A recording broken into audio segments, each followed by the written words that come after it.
The CBS Radio Mystery Theater presents...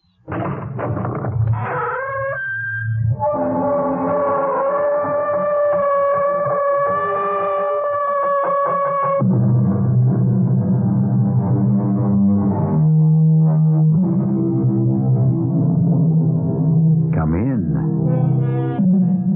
Welcome. I'm E.G. Marshall. We've a story to tell you which will take you back in time to a period when our country was very young and the country from which we separated was centuries old. One reason we are Americans and not Englishmen is that King George III was mad, periodically during his early years on the throne, continuously for the last 11. This 11-year period, known as the Regency, provides us with the background for the story that follows. And I must confess, Maria, her attitude seemed very odd to me. It was odd, Doctor. Unless you understand and accept her ability to remove herself from this world. Remove herself? Oh, I don't know any way that can be done until death does it for us. But she says it's very like death. But a very happy thing. It would be pleasant, wouldn't it, to think of death as a happy thing? At least for the one who dies. But I fancy it is, Doctor. It's those who must live on who suffer. Wouldn't you say?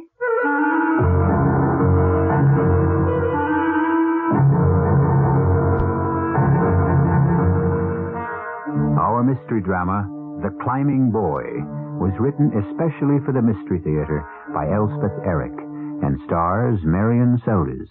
It is sponsored in part by Buick Motor Division. I'll be back shortly with Act One.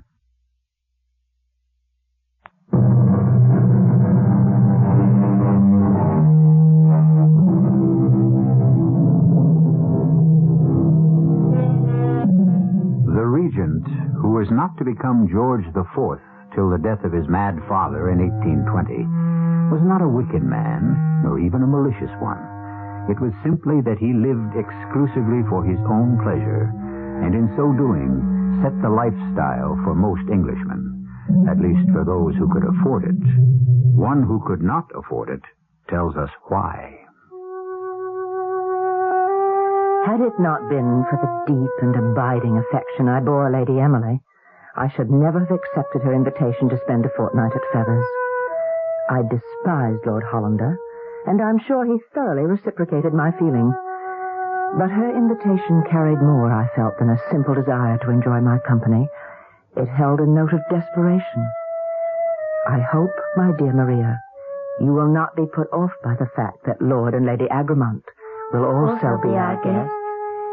It is nothing new for Rodney to bring his mistress into our home. But this time, he had the audacity to invite her husband as well. You know what a foolish, foppish man Lord Agremont is. To have to sit by and witness Rodney's dalliance with Hester is bad enough. To listen to William's inanities is more than I can endure. And so it was that I grimly packed my portmanteau and took the coach to Feathers. Maria, how good of you to come. Only for you, my dear, would I? Oh, Maria. Come upstairs, and I'll show you to your room. Just leave your portmanteau. Tipton will bring it up, or somebody will. Come on. Here's your room, right next to mine. Oh, it's lovely. Well, it's a bit on the chill side right now. So is the whole house, for that matter. But Rodney's having the chimney swept out this morning, and once that's done, we'll have a great roaring fire going for you. Oh, that'll be lovely. Oh, Maria, I know I'm not giving you time to settle in or anything, but I had to talk to you privately. You're the only one I can talk to. You're my only friend, really. Emily, dear, don't agitate yourself so. Of course you can talk to me. But I haven't even asked you if you're hungry, if you want a cup of tea or anything. Later, you're trembling. Now, what is it? Well, of course, you know how things are between Rodney and me. Yes, I have some idea. Not good. Hester Agremont. She's only the latest in a long line of mistresses he's had. Her husband doesn't seem to care. And to bring them both into this house. Only for the weekend. But it should be this weekend, Maria. It just a year ago that it happened. You mean Peter? That we lost him. Rodney hasn't approached me since. I haven't wanted him to. Oh, it's not because he's grieving for our son. Oh, no, it's not that. It's because he's become, well, let's say, weary of me. Weary of my spells. He dislikes them intensely. What spells? You don't have spells. Oh, yes, I do. Rodney's right about that. My dead spells, he calls them. And that's not at all a poor description either.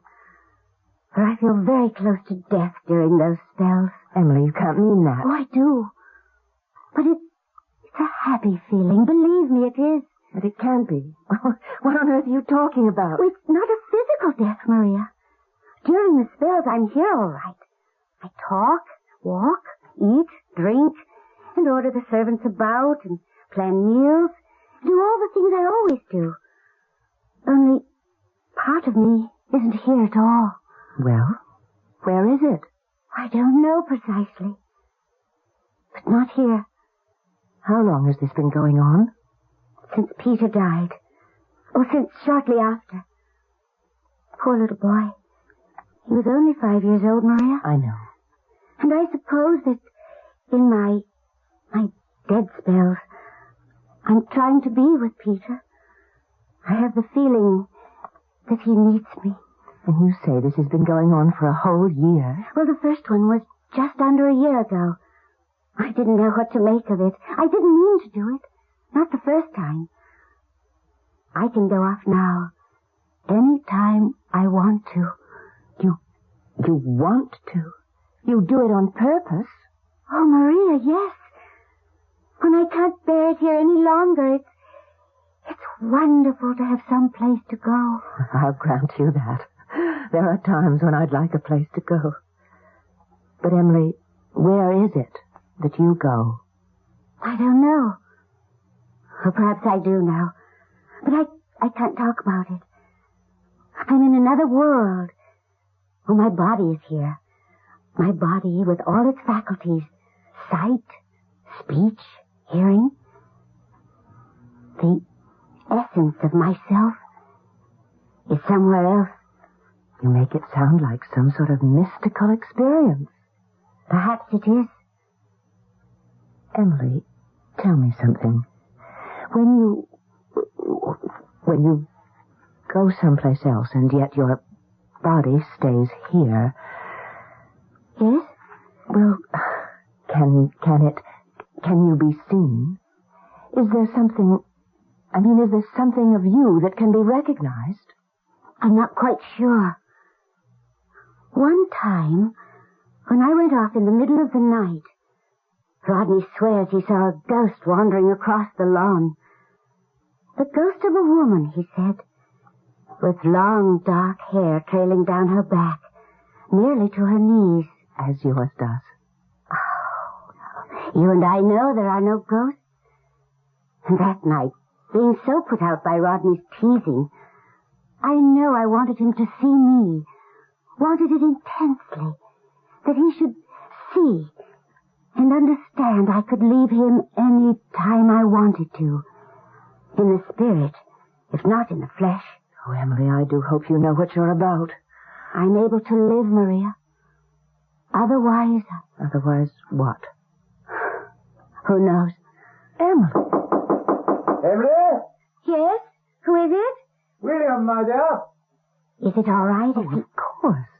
Come in, William. Ah, Tipson said I might find you here. You remember Maria True, William? Oh, yes. How are you, Maria? Very well, and you? Thought I'd hack about the countryside for an hour before luncheon. I thought you might come with me, Emily. Hate to ride alone. I'm afraid not. There's so much to be done here. Oh. Maria? Oh, I don't ride. Oh, it's a pity. Well, why don't you ask Rodney to accompany you? I'm sure he'd love to. Oh, he would, but he's otherwise engaged. Oh? Oh, not what you think, my dear. No, his time's being taken up by some local fellow named Harding, I believe. Harding? Had 2 small boys with him. But that's Harding, the chimney sweep. Yes, I believe there was some talk about cleaning out chimneys. But we have a machine for doing that. All right, I'm off to the stables. See you at the luncheon table. Can't be. He can't have called in Harding. We have a machine. I never heard of a machine for sweeping chimneys. Well, it isn't really a machine. It's a very, very long brush. You can reach way up the chimney with it. I had one sent down from London only last week. Well, let's go downstairs and see what's happening. Oh, yes, I can't bear the thought of using these climbing boys. They're so young. They have to be at least 8 years of age. That's a law. They shouldn't be used at all. There should be a law to that effect. The Select Committee has just failed for the 3rd time to pass a bill like that. It was laughed down in the House of Lords. Laughed down? What was there to laugh at? Oh, someone made what they considered a very funny speech, saying that the climbing boys were like a dose of calomel prescribed by a doctor to clean out the system. Come, Marie. Oh, we must see what's going on. I won't permit it. Not in my house. Up you go, my boy. Up. Easy at this, my lord. Rodney, whatever are you doing? Why aren't you using the long brush? Why is this boy... Don't fuss, Emily. Rodney, don't you fuss. swore to me. Tipson flatly refused to use the brush, so what was I to do? Well, you could have used it yourself. Myself? Oh, come You now. promised no climbing boy would enter this house. Can't you hustle him up a bit, Harding? He's only gone up about 6 feet and stopped there. What are you going to do? Nothing too drastic, Lady Hollander. Here, boy. Up and after him. What? I'm giving this other boy a pin, my lady, a coming pin. What on earth for? He'll go up after the little one and give him a few jabs with a pin. What? In the soles of the little one's feet, you see. That'll move him over. Oh, no, you can't. You can't. All right now, boy, up with you. Just a few jabs with a pin. Don't overdo it. Just enough to get him moving on up. You know how. I can't believe what I'm seeing. How you doing up there? No good, huh? One move, huh? Well, I'm off. Nobody wants a bit of a cross-country ride, eh? Where busy, William? Oh, you're having a bit of trouble, are you, with the climbing boys? Little one's new to it, sir. Got up a few feet and wouldn't budge. Wouldn't budge, eh? Well, I've got a way to fix that. Saw it done at Lady Milburn's a week ago. William, what are you doing? I've got a little bit of hay here. I was saving it to give to my horse. You're not lighting it. But of course I am. Now, let's add a little something. Let's see what have we got. Well, here's a few pages from the London Tap. Oh, that'll do the trick. Oh, you can't. Stop it. Brute. You brute. Oh. That'll move him, all right. Yeah, if he doesn't want his feet burnt to a crisp. All right, move, boy. I can't bear it. I can't. Oh, my dear. Go to your room, No, Emily. No. Is he moving? Oh, he must be. Oh, dear God. He's fallen. He's fallen. Oh, my boy. Oh, poor boy.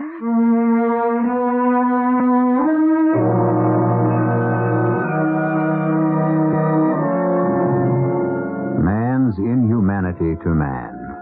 All true, dear listener.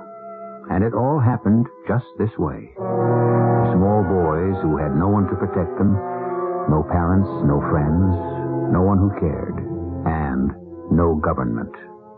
So it went in merry England during the reign of the Prince of Pleasure. I'll be back shortly with Act 2.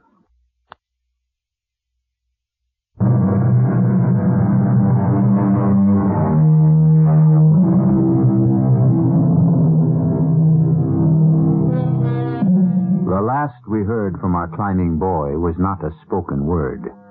Indeed, we have yet to hear him speak at all.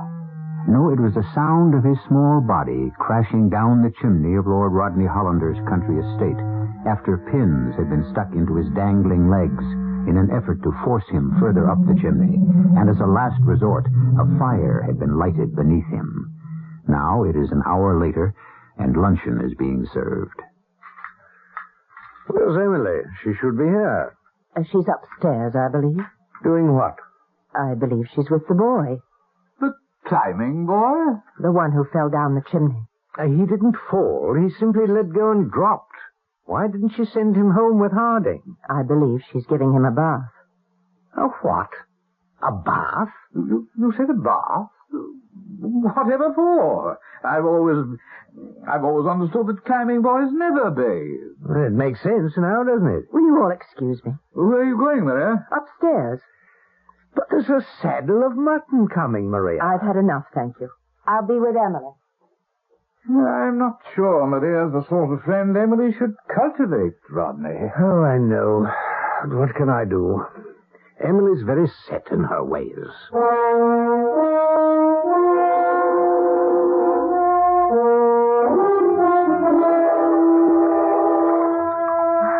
Dear boy, I'm going to have to let you soak in the warm water. The dirt has ground into your skin. I'm afraid to scrub any harder. Just sit here. May I? Thank you. What's your name? Oh, you don't know? Is that what you're trying to tell me? It is. Well, why don't we give you a name? Would you like that? How would you like to be called? Well, how about Peter? Do you like that for a name? Oh, you do? Then we shall call you Peter. Peter shall be your name. Very apt. Oh, Maria, I was just talking to the boy here. He's not very talkative himself, but I expect that's because he's shy. Are you shy, Peter? I don't think he knows the word. Oh, there's so much he doesn't know. Peter, if that's to be your name, for the time being at least. How old are you? Yes, darling? How old? Do you know? 8. You're 8 years old. Yes, 8. Maria, I don't believe it. 8. Look at that tiny body. He's not 8 years old. He looks more to be like 5 or even 4. His occupation does not encourage growth. However, you're not really 8 years old, are you, Peter? Yes, 8. He's just been told to say that. Threatened, probably. He's about the age my boy would be, had he lived. Well, let's get on with this bath, shall we? It's going to take a month of soaking before you'll get rid of this dirt. Formed a crust all over him. And then, heavens, boy, what do they give you to eat? Yes, Peter, dear. What does Mr. Harding feed you? Tell me. I want to know. Please. Nothing. Nothing? Is that possible? Oh, Maria, fetch him some milk and whatever else you think that... Yes, maybe some of the luncheon soup. Oh, yes, do hurry. Oh, Peter, you shall have some nice, rich, fresh milk, right from our own sweet cows. You'll like that, won't you? Won't you? I don't believe you know what milk is. Is that possible?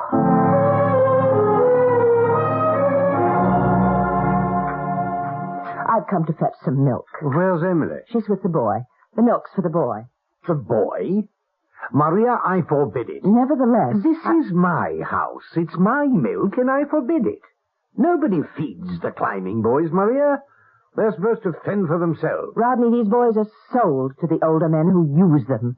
Not only that, they're often kidnapped. Oh, I can't believe well, that. It's quite true. You know the story of the Strickland boy, don't you? Strickland? Oh, the Stricklands from Manchester? Yes, a climbing boy came crashing down the chimney of a home they were visiting. A tiny boy, and very handsome. And the Stricklands took him home with them. Oh, that's a mistake. Grave mistake right there. And when the boy saw the silver forks the Stricklands use, he cried out, "My papa has forks like this." My word. And the boy said the Lord's Prayer each night without being taught it. Well, obviously. Boy of good family. Yes, and then the story came out after some investigation. The boy's mother was dead. The father was traveling abroad, and the child had been left in the care of an uncle. The gypsies abducted him and sold him to a sweep for 10 guineas. And that boy was 4 years old. 4?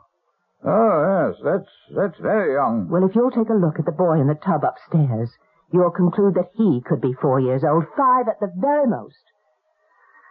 And now, if you'll excuse me, I'll fetch the milk.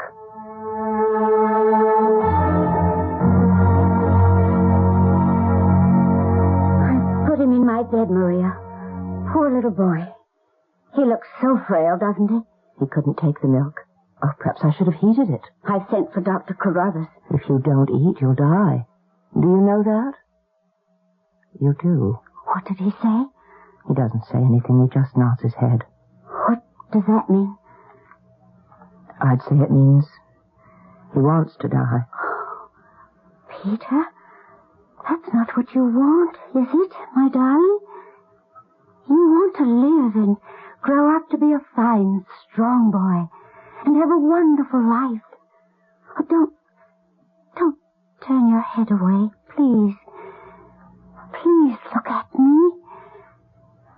No, you're not going to die. I'm not going to let you die.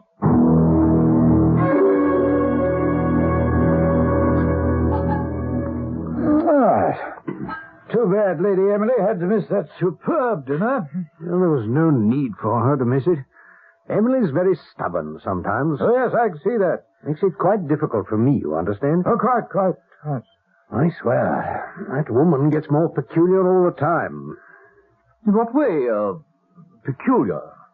Well, she has these spells, you know. I'd say, hold on a minute. I do believe Emily's coming down. Oh, my dear. I'm glad you could join us. Where's Maria? She's with the boy. We're expecting Dr. Carruthers momentarily. You sent for Carruthers? In heaven's name, why? Because the boy is ill. But you should have sent him back to Harding. Let Harding look after him. It's because of Harding the boy is ill. Oh, nonsense, Emily, really. Rodney, I want to adopt this boy. Adopt him? Well, he's just about the age Peter would be now. That's what Maria thinks, and so do I. He needs care and love and all sorts of things I can give him and that he's not going to get from anyone else if he goes on with the life he's been leading. Dear Emily, I know your tender heart, but why should you give him anything? He's not your responsibility. I know that. I want to make him my responsibility. I want to adopt him, Rodney. Oh, no, it's out of the question. Why is it out of the question? Well, it simply is. I have no desire for a son not my own. I have. We know nothing at all about this boy. We could ask Harding. We could ask him from whom he bought him.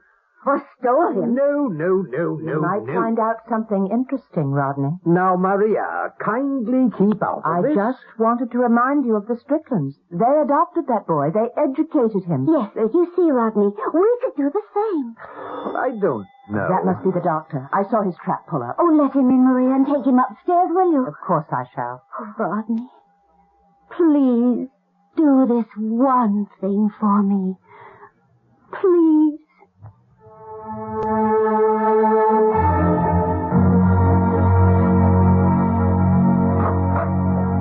In here, Dr. Carruthers. After you, Miss True. Now, this is the patient. Yes. Now, this is not Lady Emily's boy. Oh, no. He's a climbing boy who was brought here to sweep out the chimneys. Why, this boy is half dead already. Why wasn't I called sooner? Well, we only just... Well, we didn't know. He fell down the chimney. He's no more than 4 or 5, I'd say. We fed him some milk, but he couldn't keep it down. Yeah, he hasn't had milk in a long time.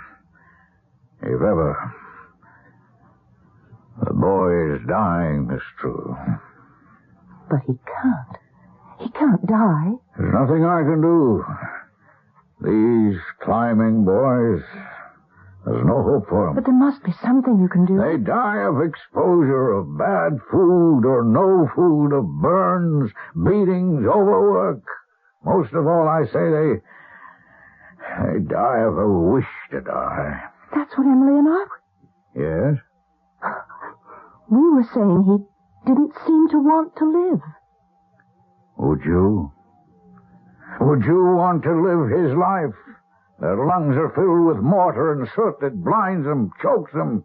Most of them develop asthma or some other respiratory condition. Their knees and elbows are bruised. It's terrible. It's all so terrible. Why, Miss True, do you know that climbing boys have been sent up chimneys that were already on fire? I think our climbing boy has breathed his last, Miss True. Oh, no. Don't grieve.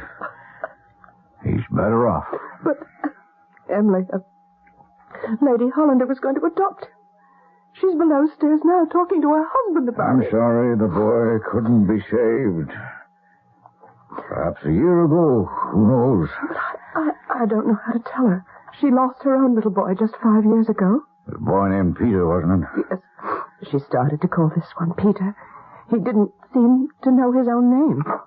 Maria, I brought Rodney up to see the boy. Oh, Dr. Carruthers, thank you for coming. Lady Hollander. How are you, Carruthers? What's the matter? Doctor? The boy is dead, Lady Hollander. You say he's dead? Yes, Rodney.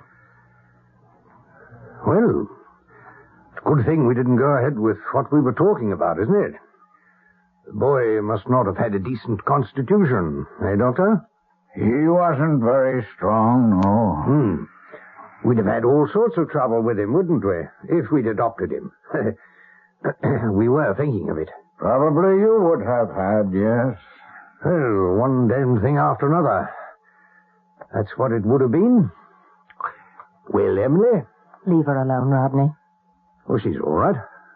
Aren't you? I'm all right. Lady Hollander, are you all right? Dr. Carruthers, I'm so sorry we got you over here to no purpose. Won't you stay for supper? I think it's roast beef tonight. Please stay, Doctor. You could spend the night as well, if you like. Please, Doctor, I'd so like to talk to you. Oh, you're very kind. Then it's all settled. Come, Doctor. I'll show you to your room. I'll get Tipson to make it up for you. Well, that's most kind of you, Lady Hollander. She's gone off again. One of her dead spells. Blast. Why should I have to put up with this? Come to the window, Rodney. I want to show you something. Huh? What is it? Look down there, among the yew trees. Well, I don't see anything. You don't? It's the outline of a woman. She's holding a small boy by the hand. And now she's leaning over, and he's whispering something in her ear, and she's nodding her head. Pity you can't see it. It's very clear to me.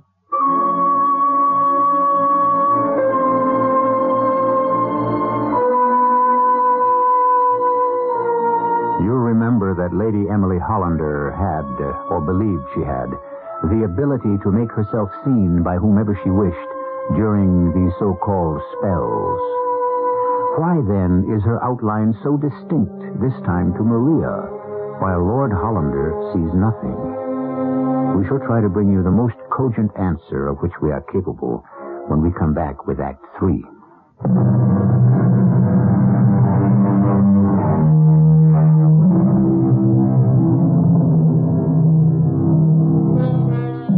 The climbing boy is dead. Dead at a very tender age. No more than 5. Dead at almost the very moment when a new life might have dawned for him under the tender care of Lady Emily Hollander. Dead before he had hardly experienced life at all. Now let our story be carried forward by the woman who began it, Miss Maria True. Supper that evening was a horror. Emily sat at the head of the table and conversed in a manner that could only signify that she was having one of her dead spells, as her husband termed them. Most assuredly, she was not the Emily who had been my dear friend for so many years. Dr. Carruthers and I maintained silence for the most part. It wasn't till we had left the table that I could draw him aside. Dr. Carruthers, could we take a stroll on the veranda? I do need to talk to you. Oh, of course, Miss True. After you. Thank you. Dr. Carruthers, I want to assure you that the woman you saw tonight presiding over the dinner table is not Emily, is not Lady Hollander. Not... Oh, it was her body, of course. But she was not in it. I don't think I'm following you. Her spirit is elsewhere. Yes, I confess her attitude when we were forced to tell her the boy had died was not all that I'd expected. Particularly when you'd told me she was considering adoption. It seemed very odd. It was very odd, unless you understand and accept Lady Hollander's ability to remove herself from this world. Remove herself? I don't know any way that can be done until death does it for her. Well, she told me only this morning that it's very like death. It seems close to death, but that it's a very happy thing. It would be pleasant, wouldn't it, to think of death as a happy thing? At least for the one who dies. But Lady Hollander obviously does not die. Only her mind seems to stray away. Not her mind, Doctor. Her soul. Yes, I stand corrected. Oh, I'm so grateful you consented to stay, Dr. Carruthers. I sorely needed someone to talk to. Now, there's one more thing. Yes?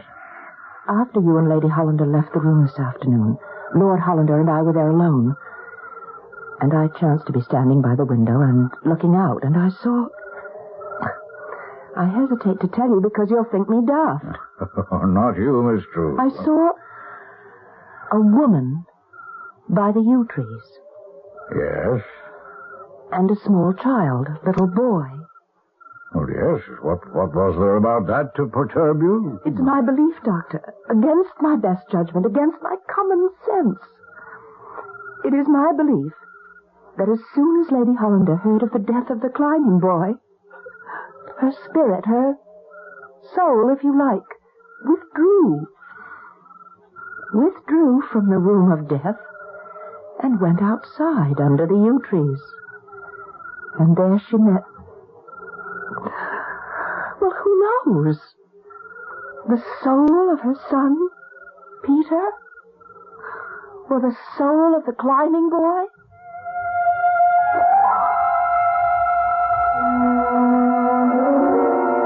So, one way or another, we got through that dreadful evening. Everyone prepared to retire for the night. Well, I suppose, Lord Hollander, you've made arrangements for the disposal of the body. Oh, you mean the climbing boy? Oh, yes. Yes, Harding came over and took it away just before supper. All taken care of. Though I must say Harding was put out. He'd had great expectations for that boy. Just the right size and all for chimney sweeping. Still, couldn't be helped, I suppose.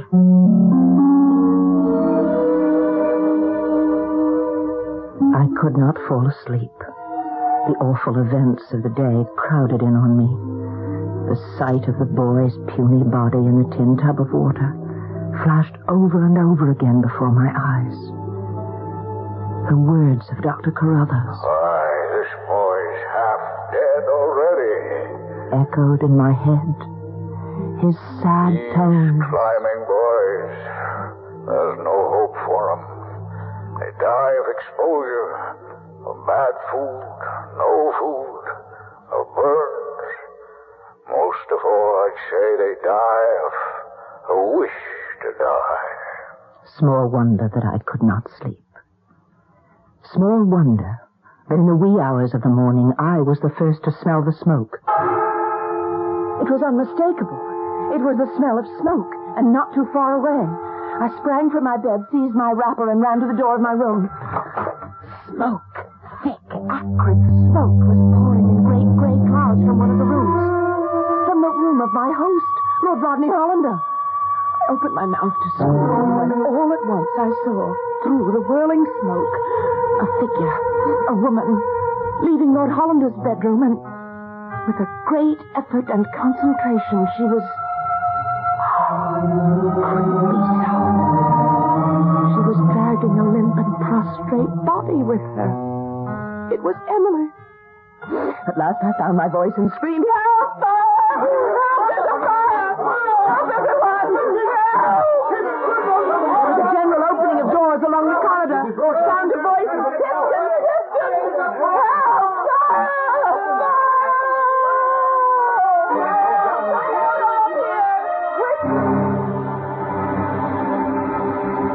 The fire was extinguished in due time. The servants, headed by Tipson, accomplished it for the most part.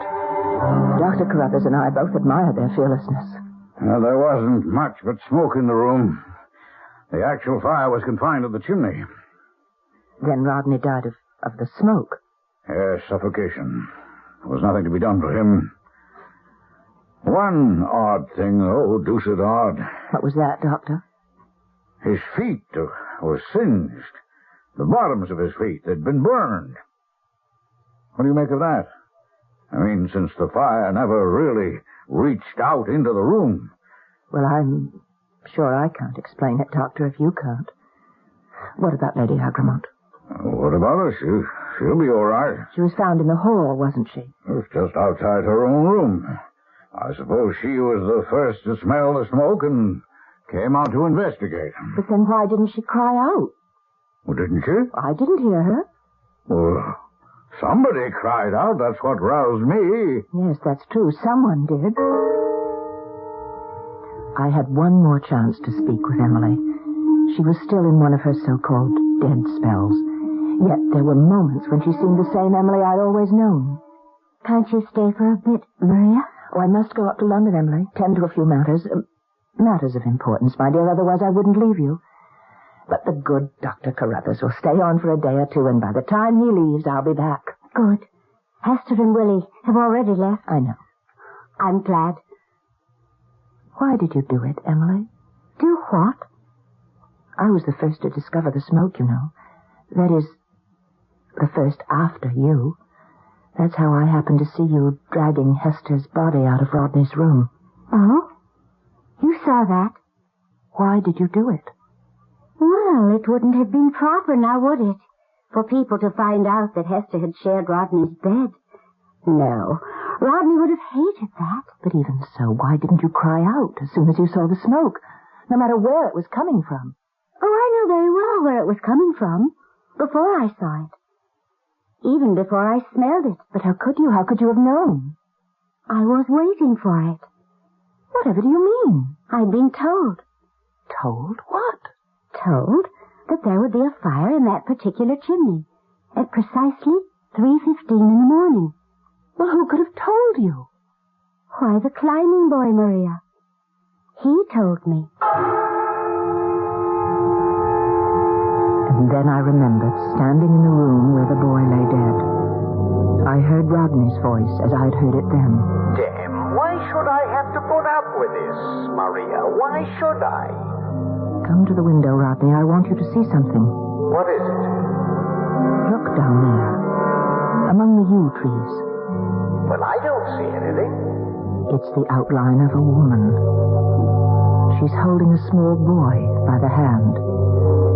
Now she's leaning over, and he's whispering something in her ear, and she's nodding her head. Was that when the climbing boy had told Emily that there would be a fire in Rodney's chimney at 3:15 in the morning? I would have plenty to ponder on my journey up to London. Emily herself put me in the carriage, which would take me to the stagecoach. Goodbye, my dear. I'll see you in a few days. Yes, that will be good. And then we must make plans. Plans for your future. Oh, yes. Plans. You won't want to stay here. I don't know. Perhaps you'll try London for a while. You can stay with me. I have room. We'll talk about it. Goodbye, my dear. Goodbye, Maria. Come back soon. Well, I thought to myself, I've accomplished something for my friend. Now, I thought as we drove past the broad verandas, if only I can get her interested in the reform movement, there's hope for her. But then, as the carriage picked up speed, we passed the rose garden and came to the clump of yew trees. And there, I saw her. I saw Emily. Well, rather, I saw the outline of Emily. I called to the coachman to stop. Yes. One could say the figure was made of vapor or steam, and yet its dimensions and form were very clear, and down its back hung long dark hair, almost to its knees. I stared and stared until the horses grew impatient. But I saw something else. I saw a tiny figure of a boy. And then, the figure of another boy. There were two of them, and both were running fast, fast. And she held out her arms, and they both ran into them, and she held them close, and she laughed, and they laughed. Then, as I stared, the strangest thing of all occurred. The two boys that she was holding in her arms looked at each other, both still laughing, and even as I stared, they became one boy. And he was laughing, and Emily was laughing, and holding him and rocking him in her arms, and they laughed together for the sheer joy of being together. And I knew that in all probability, Emily would never come up to London.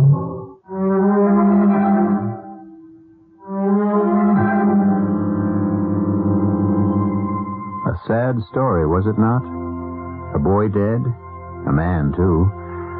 A woman not quite right, well, not quite right mentally. A very sad story, really. Yet ending in laughter. How can that be? We don't know. But this we wish for you, dear faithful listener, that whatever the sadnesses that enter your life, you will find somewhere, in some manner, the lightening, the leavening sound of laughter. I'll be back shortly.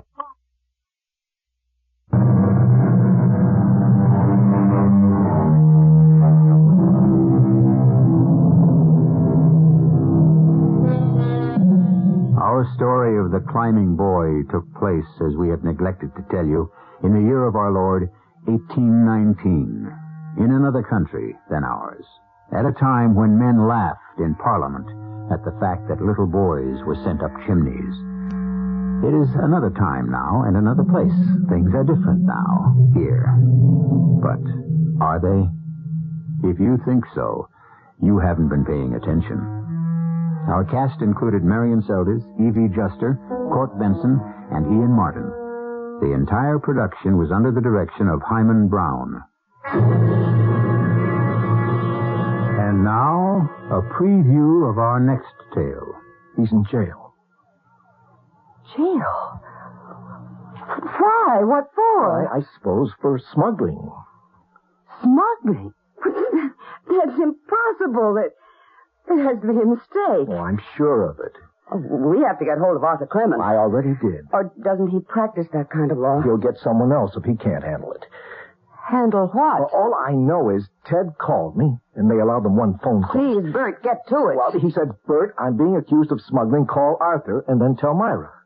But what is he accused of smuggling? Heroin or cocaine. I'm not sure. They found it in his attaché case. But it's all a mistake. A terrible mistake. Or else it's a joke.